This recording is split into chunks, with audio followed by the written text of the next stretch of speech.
বন্ধুরা, তোমরা বর্ষাকালে গাছকে কি পরিচর্যা করবে, কি করবে, কিভাবে কি সার দেবে, কি খাবার দেবে, আমি আজ তোমাদের সাথে সেইগুলো সব শেয়ার করছি।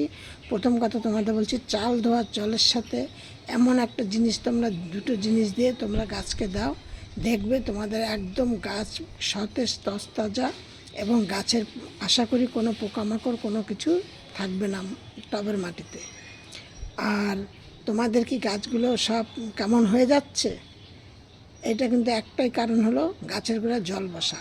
এত বর্ষা কিন্তু গাছের গোড়ায় জল বসে যায়, তার জন্য কিন্তু গাছের পাতা কেমন হয়ে যায়, গাছ ঝিমিয়ে যায় বা হোক পাতা হলুদ হয়ে পড়ে যায়, কুড়িও হলুদ হয়ে পড়ে যায়।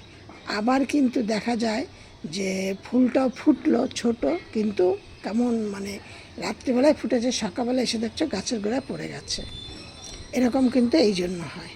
আর তার আগে তোমরাকে একটা কাজ করো তোমরা, যেটা হলো তোমাদের গাছের গোড়াকে একদম আগাছা হতে দেবে না। বর্ষার সময় কিন্তু প্রচুর পরিমাণে আগাছা হয়। এই দেখো আমার এইগুলো কিন্তু আগাছা না, আমি এইগুলোকে বামনি শাক বলে না, সে বামনি শাক এনে আমি গাছের গোড়ায় একটা গাছের গোড়ায় লাগিয়েছিলাম, তার থেকে আমার প্রচুর পরিমাণে বামনি শাক হয়েছে। সে বামনি শাক এগুলি। এবার তোমাদেরকে বলছি, দেখো আমার প্রত্যেকটা কত ছোট ছোট গাছে কত সুন্দর সুন্দর ফুল ফুটেছে, দেখেছো? আর ফুলের সাইজগুলো দেখো।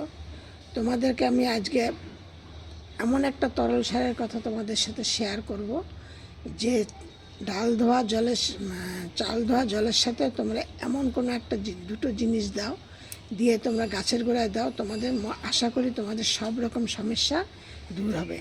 আর এমন একটা জিনিসের সাথে একটা জিনিস মিশিয়ে তোমরা গাছকে স্প্রে করো, দেখবে গাছের পাতা সবুজময় থাকবে, গাছের রোগমুক্ত থাকবে, গাছের কোনো রকম কোনো সমস্যা হবে না, কিচ্ছু না। আশা করি আমি এইগুলো করে উপকার পাই, তাই আমি তোমাদেরকে সেটা শেয়ার করছি। আমি কিন্তু এই গাছগুলো কিন্তু আমার গাছের বাগানে যত রকমের গাছ আছে, আমি সব গাছকে আমি এইগুলি স্প্রে করি। অ্যাডেনিয়াম গাছও বলো কি, তারপরে তোমাদের গোলাপ বলো, গোলাপ গাছ বলো, কাগজ ফুল বলো, মানে যে ধরনের, চন্দ্রমল্লিকা, এখন আমার চন্দ্রমল্লিকা ফুল ফুটে যাচ্ছে, তারপর জারবেরা, সব রকমের গাছে কিন্তু আমি একটাই জিনিস, এই দুটো জিনিস আমি ব্যবহার করি। একটা হলো স্প্রে করি, আর একটা হলো গাছের গোড়ায় খাবার দেয়। আমি কিন্তু কোনো ধরনের রাসায়নিক সার পছন্দ করি না। আমি শুধু ঘরোয়া তৈরি খাবারই আমি এদেরকে দেই। যেই সব জিনিসগুলো ফেলে দেওয়া জিনিস, সেইগুলো দিয়েই আমি গাছকে পরিচর্যা করি, তাতেই আমি গাছের খুব ভালো পরিমাণে উপকার পাই। দেখো, কোনো রাসায়নিক সার মানে দেবে না, বর্ষার সময় তো রাসায়নিক সার ব্যবহার করতেই নেই। এবার আমি তোমাদের সাথে যেটা বলছি, আমি চম্পা তোমাদের সাথে ভিডিওটি শেয়ার করছি। আর চম্পাস ব্লগ থেকে তোমাদের ভিডিওটি দেখে যদি তোমাদের কোনো কাজে লাগে, তাহলে কিন্তু একটা লাইক কমেন্ট শেয়ার করো।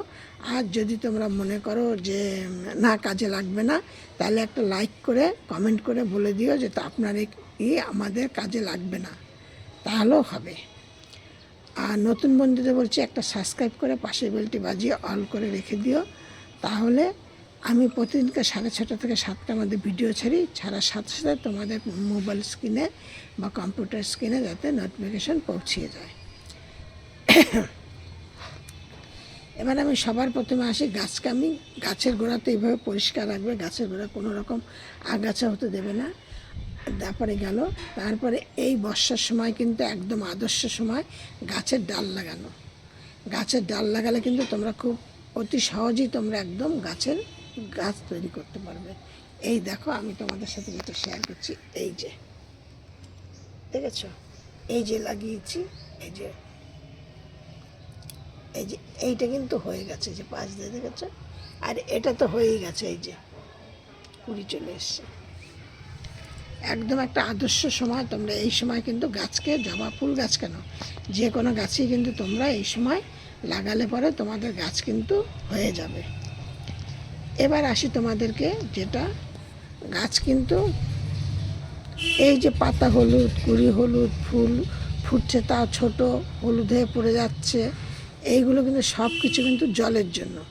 এবার এই জলের জন্য তোমাদের দেখতে হবে, তোমাদের হয়তো মাটিটা খুব ভেজা হয়ে গেছে, অথবা গাছের গোড়ায় জল জমে আছে। সেই জন্য যদি খুব পরিমাণে ভিজে যায়, তাহলে সেটের নিচে এনে রাখো, রেখে তার থেকে কিছুটা মাটি তুলে কিছুটা শুকনো মাটি ওর মধ্যে দিয়ে দাও। আর যদি মনে করো যে না রোদ উঠেছে, তাহলে রোদে দাও, গাছ দেখবে ঠিক হয়ে যাবে। এটা হলো এই। আর হলো তোমাদের গাছকে সবুজ রাখার জন্য, নিরোগ রাখার জন্য তোমাদের কী করতে হবে, ডাল ধোয়া জল নাও, ডাল ধোয়া জলের মধ্যে কিছুটা হলুদ নাও আর কিছুটা অ্যালোভেরা জেল নাও, নিয়ে তোমরা গাছকে একদিন অন্তর অন্তর গাছকে স্প্রে করো। কোনো রকমের কোনো কিচ্ছু তোমাদের গাছে কোনো পোকামাকড় কিচ্ছু থাকবে না। গেল। আর তোমাদের ভিডিওর প্রথমেই বলেছি তোমাদের সাথে আজকে এমন একটা এমন একটা সারের কথা তোমাদের সাথে শেয়ার করব, জৈব ঘরোয়া তৈরি সার, যে তোমাদের তাতে গাছের মাটির অনেক সমস্যা মিটবে। কারণ বারবার আমরা মাটিতে খাবার দিচ্ছি, হ্যাঁ, বৃষ্টি হচ্ছে, এই হচ্ছে সেই হচ্ছে, গাছের কিন্তু মাটির কিন্তু জোরটা কমে যাচ্ছে। তার জন্য কী করতে হবে, তোমাদের সপ্তাহে একদিন করে গাছকে এবার খাবার দিতেই হবে, না দিলে কিন্তু হবে না। যার জন্য গাছের কিন্তু এই সমস্ত প্রবলেমগুলি দেখা যায়। তোমাদের মানুষের যদি গায়ের শক্তিটা কমে যায়, তাহলে মানুষের শরীরের অনেক প্রবলেম দেখা যায়, তেমন গাছেরও কিন্তু সেরকম। এবার আমি তোমাদেরকে বলছি তোমরা কি দেবে। ডাল ধোয়া জলের সাথে দুটো জিনিস তোমরা মিশিয়ে দেবে, তোমাদের প্রথমেই বলেছি। সেই দুটো জিনিস কি জিনিস? সেই দুটো জিনিস হলো, চাল ধোয়া জল নিলে সেই জলের মধ্যে তোমরা কিছুটা দারুচিনি গুঁড়ো করে নিলে, সেইটা দিয়ে দিলে, আর দিলে কিছুটা চা পাতা। এই তিনটে জিনিস একসাথে মিক্সড করে তোমরা গাছের গোড়ায় দাও। চা পাতাটাকে তোমরা 4-5 ঘন্টা আগে তোমরা ভিজিয়ে দাও। দারুচিনিটাকে গুঁড়ো করো তোমরা ওই জলের মধ্যে ভিজিয়ে দাও। তারপরে যে চাল ধোয়া জলটা তোমরা নিলে সেইটা ওর মধ্যে ভিজিয়ে আর একটু পাতলা করে তোমরা গাছের গোড়ায় দাও। একদম তোমাদের দেখবে গাছের কোনো সমস্যা থাকবে না, কিছু না। শুধু তোমরা এই ঘরোয়া ট্রিটমেন্টগুলি করে দেখো, প্রত্যেকটা গাছে আমার মতো দেখো কত সুন্দর সুন্দর ফুল ফুটেছে। এইটা কিন্তু লক্ষ্মী জবা, কালারটা দেখো, ঠিক আছে। এইটা লক্ষ্মী জবা না, এটা হাইব্রিড জবা, কিন্তু এই সময় এটা আকারে ছোট ফুটেছে। এই গাছটা গোড়ায় দেখো, আমি তোমাদের সাথে শেয়ার করবো বলে এই যে গাছের গোড়ায় জল জমে গেছে, আজকে এইটাকে এখন ব্যবস্থা দেব, সেই জন্য এই ফুলটা এরকম ছোট ফুটছে। আর দেখো ফুলগুলো আমার কত সুন্দর। সব কটা জিনিস তোমাদের সাথে ব্যাখ্যা করে বলে দিলাম, দেখিয়ে দিলাম। এবার আমি আবার এইগুলোকে এবার ট্রিটমেন্ট করব, করার পরে আবার তোমাদের সাথে শেয়ার করব। দেখবা আমার এই গাছে আবার কত বড় বড় ফুল ফুটবে। এই গেল তোমাদের সাথে। আর এখন কিন্তু তোমরা একদম সর্ষের খোল দেবে না। সর্ষের খোলের যে একটা ঝাঁঝাল হয়, এমনি বর্ষার সময় বর্ষার জলে একটা দারুণ একটা খাবার এরা পায়, ওর মধ্যে নাইট্রোজেন আছে, এই আছে সেই আছে সেই আছে, দিয়ে না তার থেকে আবার যদি তোমরা এর মধ্যে গুঁড়ি দাও, সর্ষের খোল দাও, তাহলে কিন্তু গাছের ক্ষতি হতে পারে।